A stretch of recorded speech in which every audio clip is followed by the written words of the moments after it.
Anne Boleyn's Deformities, Unmasking the Myths of the Six-Fingered Witch. The image of Anne Boleyn is one often colored by intrigue, ambition, and a tragic downfall.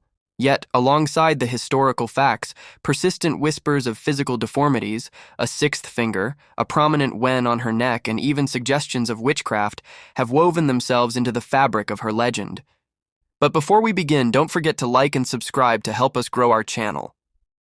Did Anne Boleyn truly possess these physical anomalies, or are they merely the lingering shadows of vicious propaganda designed to blacken her name? Centuries after her execution in 1536, this unresolved aspect of Anne Boleyn's story continues to fascinate and confound. While serious historians have largely debunked these claims, their tenacious grip on popular culture raises crucial questions about the power of slander, societal anxieties surrounding women in power, and the enduring nature of misogyny. Join us as we dissect the origins of these rumors, examine the historical evidence, and explore why such damaging fictions took hold and endure. The genesis of the slander, a Catholic polemicist's vendetta. The most prominent and enduring source of the deformity rumors about Anne Boleyn is Nicholas Sander, or Sanders. A staunch Catholic priest and polemicist, Sander was a virulent opponent of the Protestant Reformation and a dedicated adversary of Queen Elizabeth I, Anne Boleyn's daughter. Writing in the late 16th century, decades after Anne's death, Sander penned De Origine et Progressu Schismatis Anglicani, The Origin and Progress of the English Schism. This work was not a dispassionate historical account, but a highly partisan and venomous attack on Henry VIII, Anne Boleyn, and the legitimacy of the English Reformation. Its primary aim was to discredit the Tudors and the Protestant succession. In this work, Sander describes Anne Boleyn as a woman with a prominent wen, a large unsightly mole or growth on her neck, which she apparently tried to conceal with a necklace, having a projecting tooth and most famously possessing 6 fingers on one hand. Sander further insinuated that these physical imperfections were outward manifestations of her inner depravity, and even suggested she had bewitched King Henry VIII. These descriptions were not merely idle gossip. They were carefully crafted smears designed to portray Anne as monstrous, unholy, and worthy of her gruesome fate. Why Sander's claims are widely discredited by historians. While Sander's sensational claims have captivated popular imagination, they are overwhelmingly rejected by reputable historians for several compelling reasons. Lack of contemporary evidence. Crucially, no contemporary source, memoir, letter, or official document from Anne Boleyn's lifetime mentions any physical deformities. Eyewitness accounts. Don't forget to like and subscribe to help us grow our channel. Anne spent years at court, first as a lady-in-waiting, then as the king's beloved, and finally as queen. She was constantly under scrutiny. If she had such obvious physical peculiarities as a 6th finger or a noticeable wen on her neck, they would undoubtedly have been remarked upon by numerous observers, both friends and enemies. Yet there is a resounding silence from those who knew her intimately. Portraits. While Tudor portraits are not always perfectly realistic, none of the surviving portraits of Anne Boleyn, including the famous Nidhall portrait or sketches by Hans Holbein the Younger, show any signs of a 6th finger, a wen, or any other visible deformity. Artists, even flattering ones, would typically not invent such a feature, nor would they be expected to conceal something so prominent on a royal figure. Diplomatic dispatches. Foreign ambassadors, whose role it was to meticulously report on courtly goings-on, described Anne's appearance in detail. Eustace Chapuys, the Imperial Ambassador, a staunch supporter of Catherine of Aragon and a significant enemy of Anne, was notoriously hostile towards her, yet even he never mentioned any physical deformities in his extensive dispatches. Had she possessed such features, he would undoubtedly have seized upon them as further evidence of her wickedness. Social stigma of deformity in the Tudor era. In the 16th century, physical deformities were often viewed not just as aesthetic imperfections, but as signs of divine displeasure, moral corruption, or even a pact with the devil.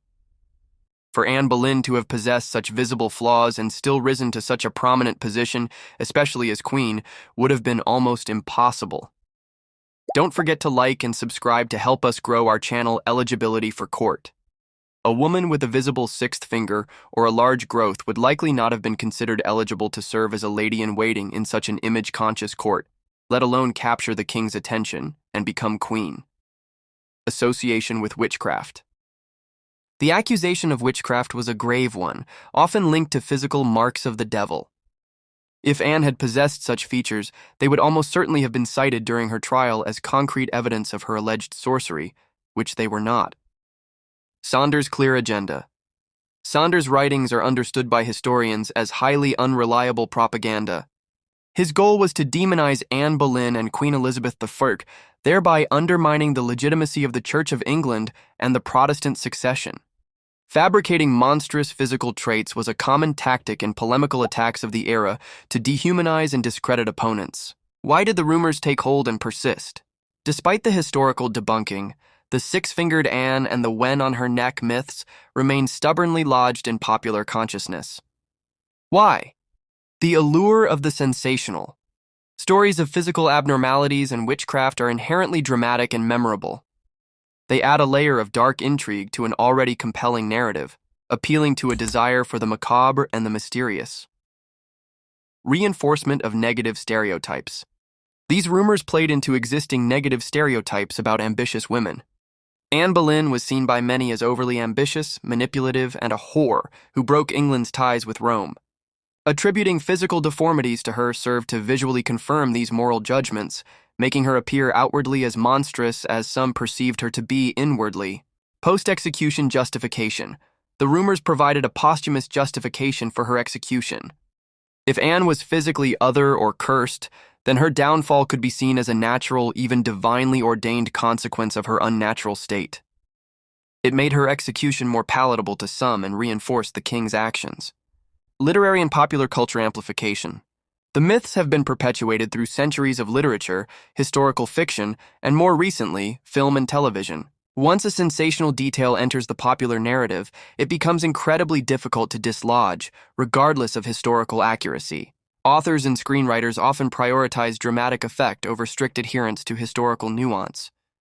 Don't forget to like and subscribe to help us grow our channel, Societal Anxieties About Female Power.